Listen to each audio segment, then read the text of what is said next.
Hello, everyone, and you're listening to NLP Radio. We are on stream again. Here in Russia, for a long time, we have been learning NLP, useful tools, different techniques, interesting presuppositions, and strategies. We have digested all of it, we have learned from it, and now we have prepared something for you. Today, again, in our studio, we are having a guest, Evgeniy Denissov. Hello, Evgeny. Hello, Olga. Hello, Alexander. Let me introduce you, Evgeny, please. Evgeny is a former officer and an entrepreneur who spends lots of time helping other people, as we know. Evgeny graduated from Stanford Cognitive Science Department. He has created a project which includes School of English Language and a sound laboratory which creates audiobooks in 31 languages. We love having you here, Evgeny. Again, previously you told us very interesting things about NLP presuppositions, the way you see them. It was extremely cool, and it's nice you have come here again. We are glad to have you here. Thank you. Glad being here and talking to you guys. Thank you so much. Apart from Evgeny, we are having here Alexander Gerasimov, actually a producer of NLP Radio and a famous NLP trainer here in Russia, and me, a radio presenter and a linguist, Olga Sarkisova. The topic we're discussing today is modalities. What is a modality? What kind of modalities can there be in NLP? Okay, modalities. Visual, auditory, kinesthetic, gustatory, and olfactory are the 5 primary sensory modalities that we use to experience the world around us. These modalities are also known as representational systems or rep systems, as they are the primary ways we represent, code, store, and give meaning or linguistic to our experiences. Often we work with 3 representational systems: visual, auditory, and kinesthetic. All the primary senses, gustatory and olfactory, do not play a major role and are often included with kinesthetic. However, if you or your client is a chef, works with fragrances, or is a person who uses and relies on your gustatory or olfactory senses to a large degree, then these senses need to be considered separate from kinesthetic. And many NLP practitioners split the visual and auditory representational systems into 2 components, like visual analog, like shape and color, visual digital, like written symbols, auditory tonal, it is sound, and auditory digital, well, words, discrete verbal symbols, and so on, and refer to the combined visual digital and auditory digital as auditory digital. sounds terrific. However, the correct term is digital. As you will see in, later podcasts, I think, we also distinguish if the modality is internal or external. For example, if I'm looking at my car, this is visual external and indicated as visual analog. On the other hand, if I'm seeing my car as a mental image in my mind, then this is visual internal, and it indicates like visual analog internal. So it sounds like this. So we can access more than one representational system at the same time, listening to music while seeing a picture of my spouse in my mind's eye, and so on, as we will discover when we cover strategies. Our behavior is produced from a mixture of internal and external sensory experiences. Oh, wow! I've never really heard of it, Evgeny. Could you please be more precise and give some more details about it, this internal and external aspects? I'm sure for our listeners, this is going to be great news as well. Could you please dwell on that a bit more? Where can it be applied in ordinary life? For our purposes in this podcast, I will refer to visual analog as visual and auditory tonal as just auditory. I will refer to kinesthetic and digital to digital. Remember, many authors refer to these as auditory digital. Preferred representational systems. We should start from them. We use all of our senses and, depending on the circumstances, may focus on one or more of them. When listening to a favorite piece of music, we may close our eyes to more fully listen and to experience certain feelings. Each of us have preferred representational systems. For example, when learning something new, some of us may prefer to see it or imagine it performed. Others need to hear how to do it. Others need to get a feeling for it, and yet others have to make sense of it. In general, one system is not better than another. However, depending on the context, one or more of the representational systems may be more effective.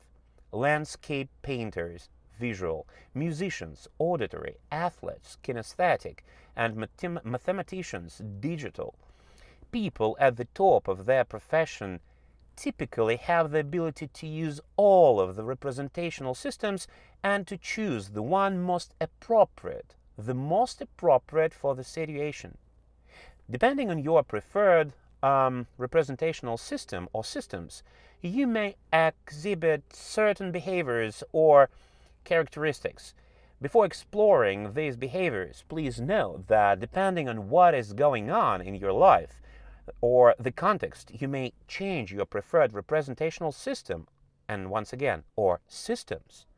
Hence, it is, more useful to notice the representational system a person is currently favoring rather than pigeonholing a person.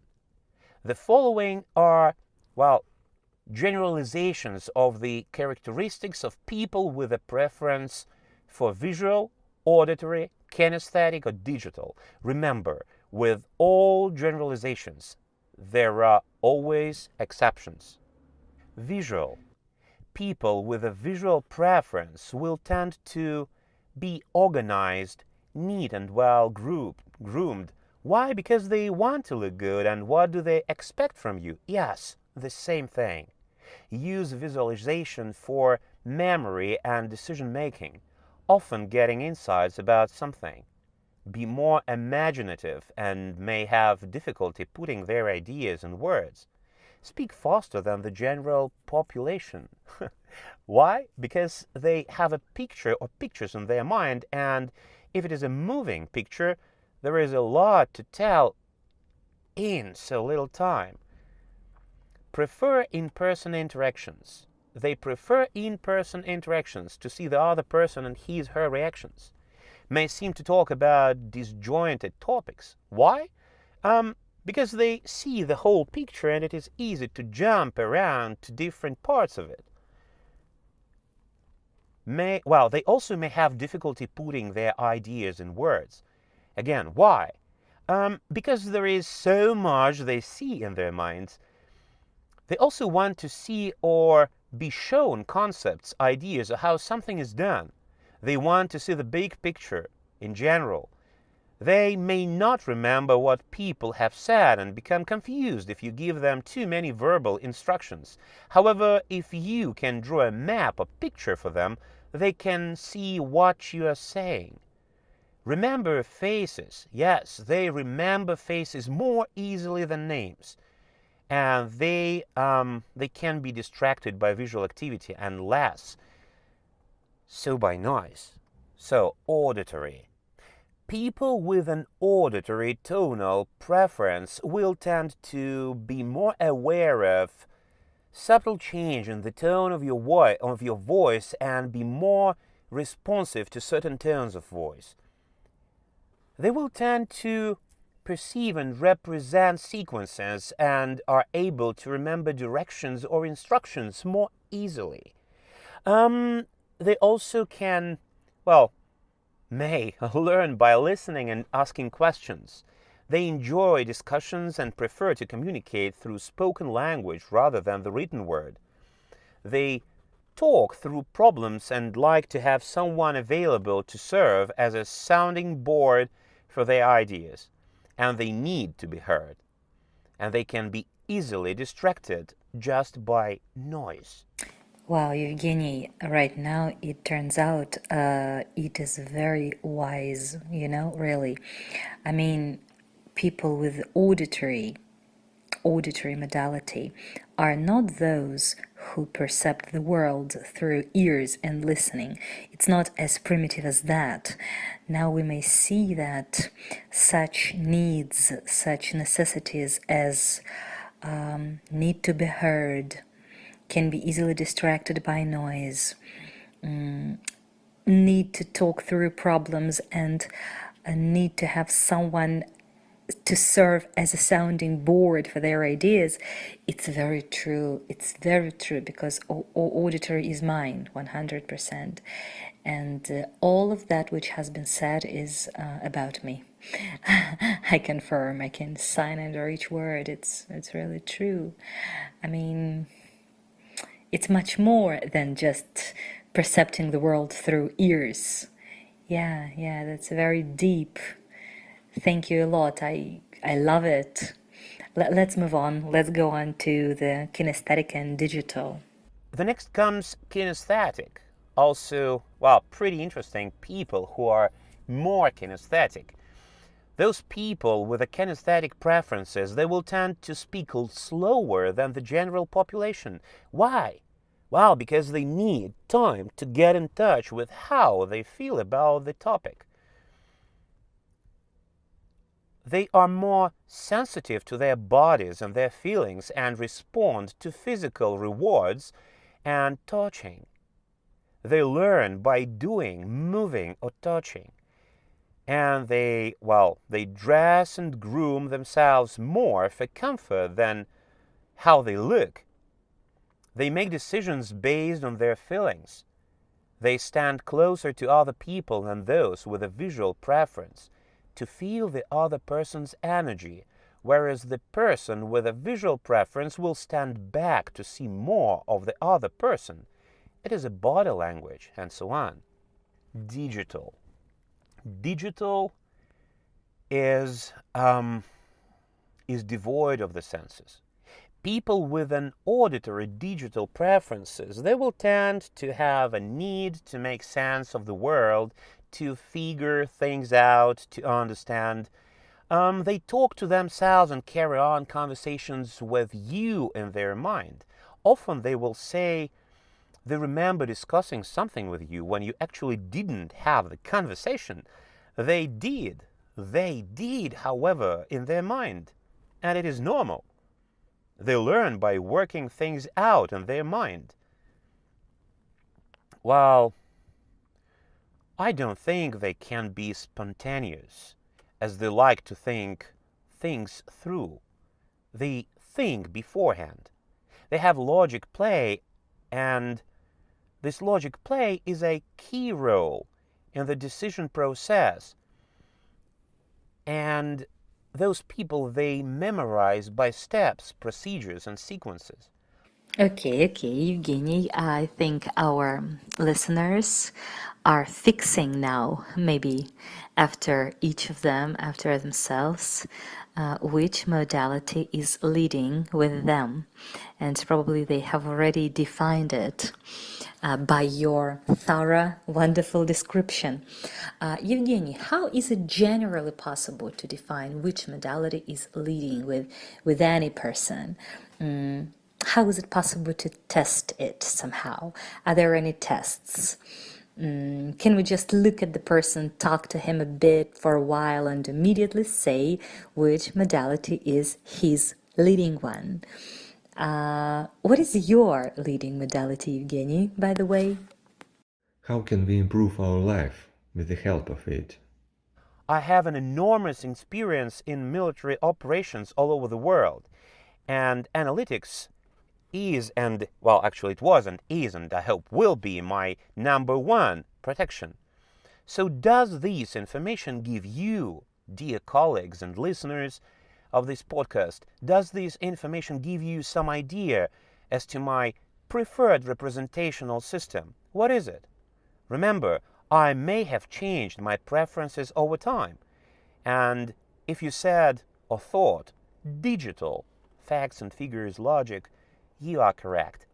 I was able to visualize mathematical formulations in my mind, and I worked them through before making a decision on how to act in the circumstances I had. And many scientists and inventors have a highly developed ability to visualize. It is analog or digital.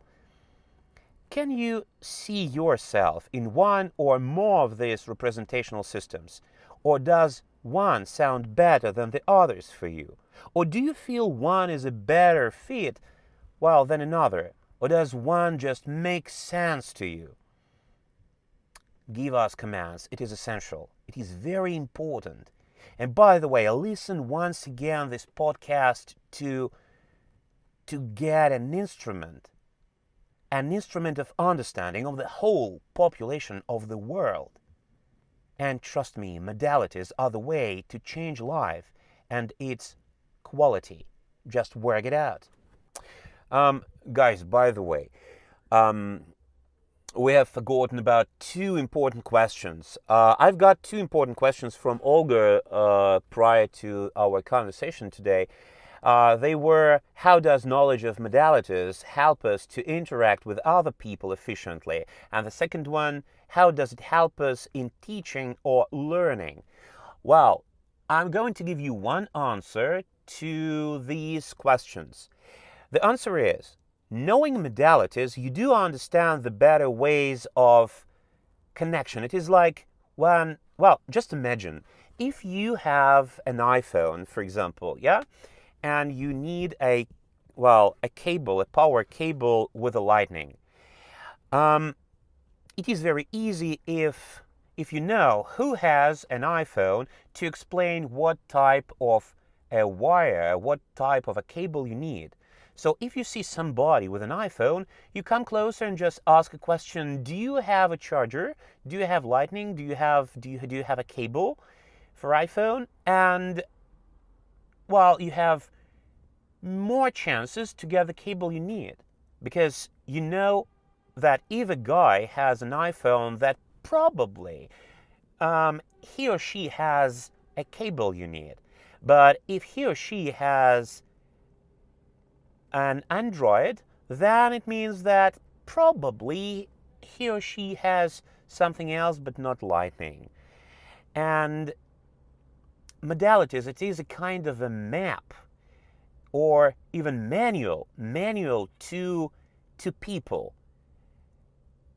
Knowing modalities and defining people by those modalities, you can get a quicker access, and you can get a quicker access to people.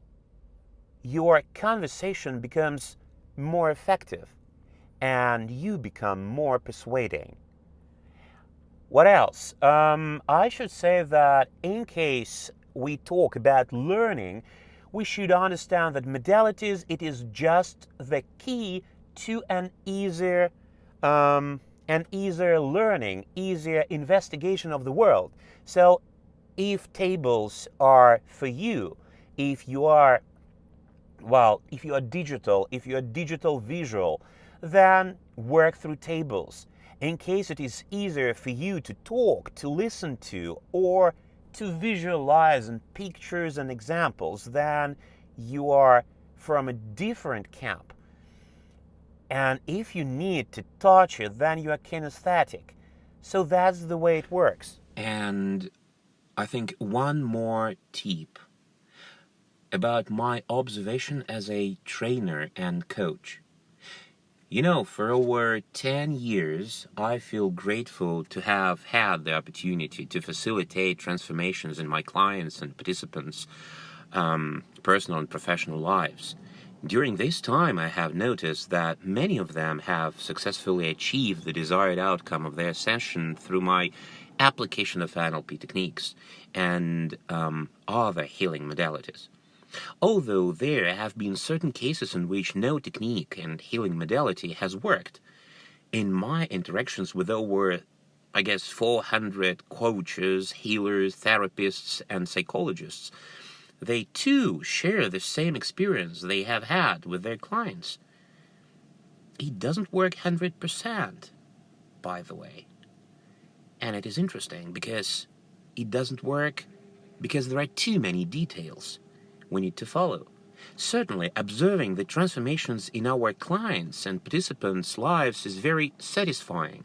On the other hand, when the clients do not achieve the session's outcome, a budding coach, therapist, psychologist might have a tendency to start doubting the technique and even their ability as a coach or a therapist.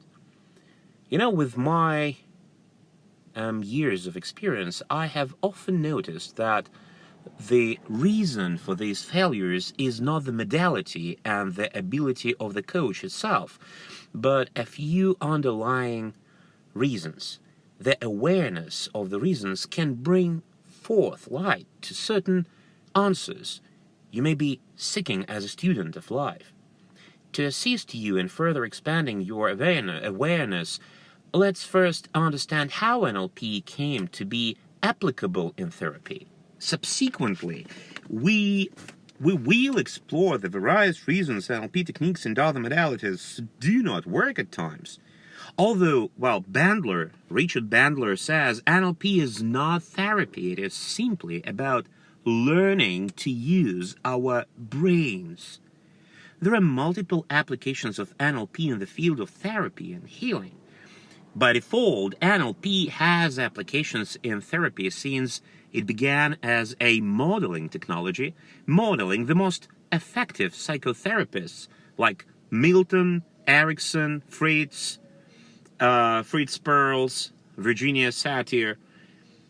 The co-creators of NLP, Bandler and Grinder, successfully decoded the patterns used by 3 psychotherapists, which gave them outstanding results in therapy. Subsequently, they applied it with their clients and taught them to participants in their NLP training courses. Consequently, every participant of an NLP course also began achieving outstanding results in therapy and healing.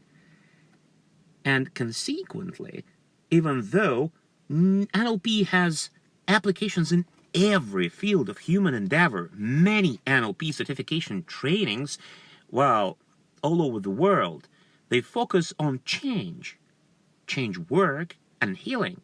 How many participants from NLP trainings vouch for the life transformations they have experienced during and after an NLP training?